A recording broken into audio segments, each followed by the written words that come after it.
Welcome to our overview of Vanjie 24 Hours of Love Season 1.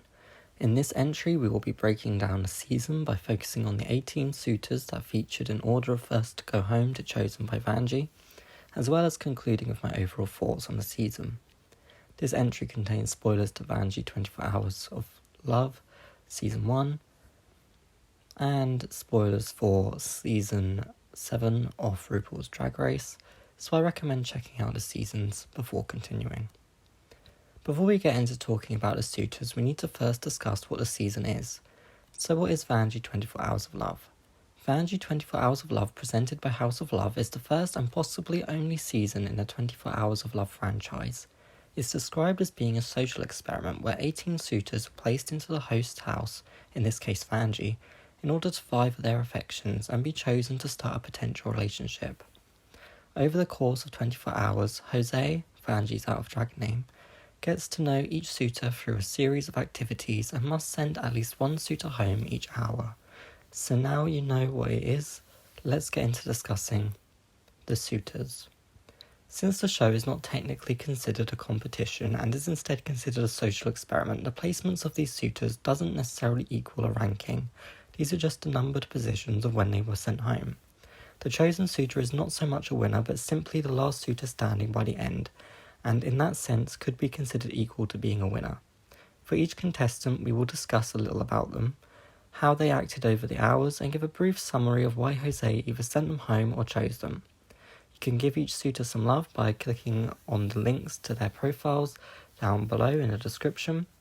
Most of the personal information for each suitor comes from an article from out.com, which I will link in the description below as well. So without further ado, let's start with 18th place, Zuri.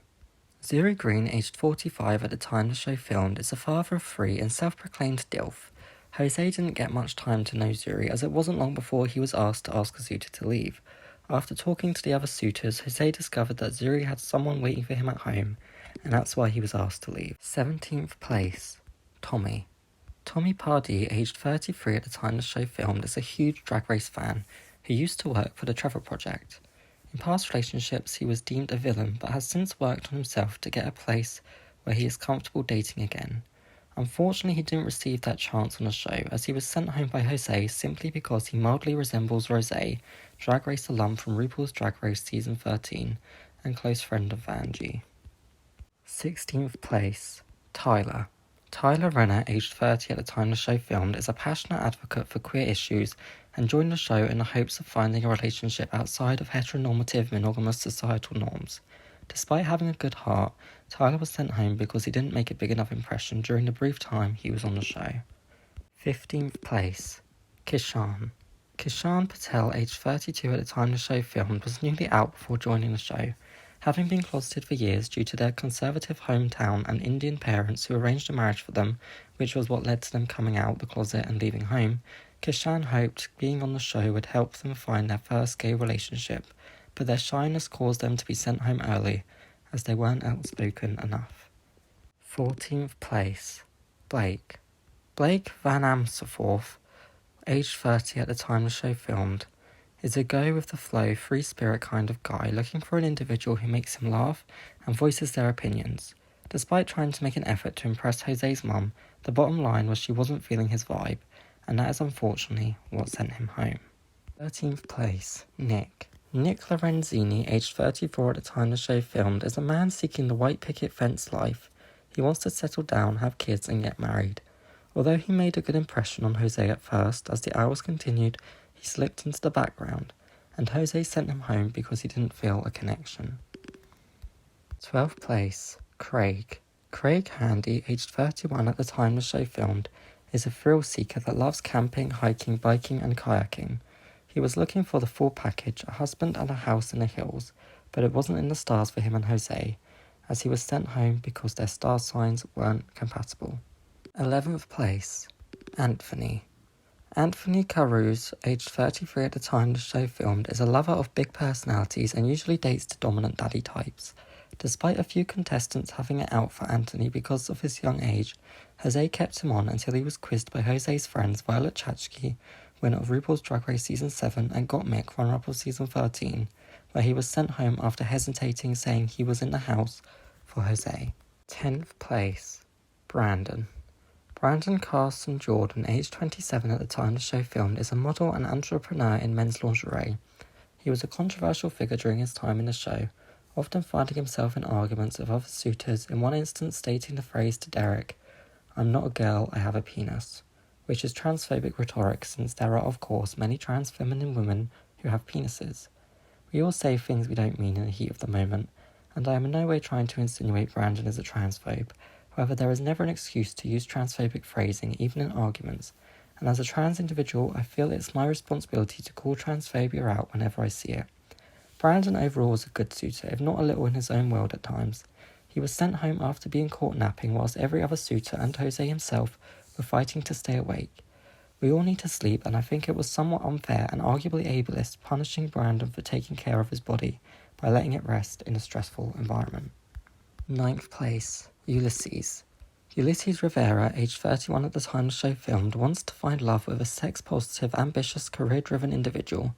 During the course of the show, he mostly faded into the background, which left it as no surprise when he was sent home for not being talkative enough. 8th place, Javonte Blue. Javonte Blue Rosello, aged 28 at the time the show filmed, is an influencer, author, and entrepreneur. He was also a suitor that didn't make a huge impact in the show, but being successful in his own right, Jose sent him home because the two were both in different places in their lives. 7th place, Ernesto. Ernesto Flores, aged 36 at the time the show filmed, is a deeply family-orientated and proud Latino and self-proclaimed hot Cheetos specialist looking for a serious relationship. Over the show, Ernesto and Jose got on well, but unfortunately they just weren't as compatible as some of the other suitors. 6th place, Dakota.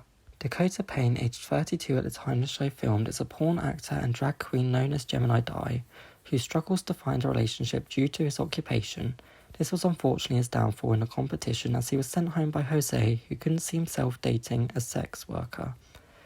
We here at Under the Umbrellas support all sex workers and encourage you, if you are over the age of 18, to support Dakota by subbing to his OnlyFans, which you can find through his Instagram.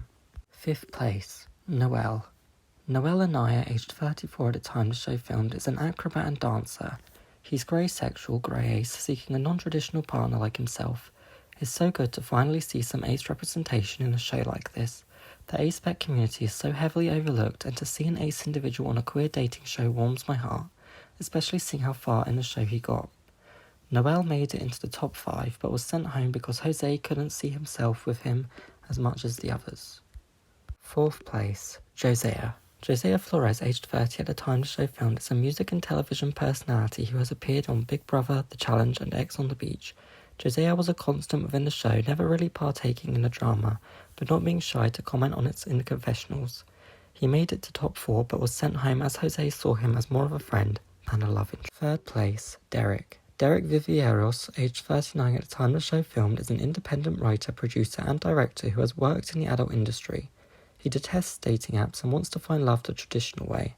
He was outspoken throughout the entire show, which sometimes got him into arguments with other suitors, but he made it to top 3. On his private date with Jose, he didn't catch Jose's hints to kiss him, which unfortunately led him to missing out in the top final 2. 2nd place, Jarrett. Jarrett Lance, aged 25 at the time the show filmed, is a theme park designer who recently left a 6-year relationship. He was well liked by Jose's mum and a top contender for Jose's heart. His private date with Jose went well, but he didn't get chosen as Jose was still left with questions. Chosen suitor is Jack. Jack Janowitz, aged 25 at the time the show filmed, is an astrology lover and court stenographer, which made it interesting when his anxiety made him fail some of the questions he was asked during a lie detector test on the show. He wanted alone time with Jose from the very start and got his wish when everyone else was napping. He was Jose's first kiss from one of the suitors. His patience paid off as he was eventually chosen by Jose after he felt a connection and followed his heart. Jose and Jack are still dating 10 months later. I'm not usually a fan of dating shows since they are mostly overly heteronormative, but after seeing the premise of 24 Hours of Love, I was intrigued to see how it would play out. Overall, I enjoyed the show. It did feel a little rushed at times, which is fair as it was filmed over one day, and the camera work was very janky. but I found myself invested in all of the suitors and wanted them each to find happiness. None of the drama felt forced, and I felt everyone involved in drama was both right and wrong at the same time. It felt refreshingly balanced for once. I'm so glad the social experiment paid off and both Jose and Jack are happy together. I hope they find happiness and support within each other indefinitely. So that was it for Vanjie 24 Hours of Love Season 1. It's unclear whether or not the 24 Hours of Love series will continue with a different drag host, but I hope it does, as I see a lot of potential going forward. And it clearly paid off. Next in the series, we will be doing an overview of RuPaul's Drag Race All-Star Season 7 All Winners. Until next time, I wish you Boreda, Brinhanda, Noswaifdar, or Nosdar, wherever you are in the world.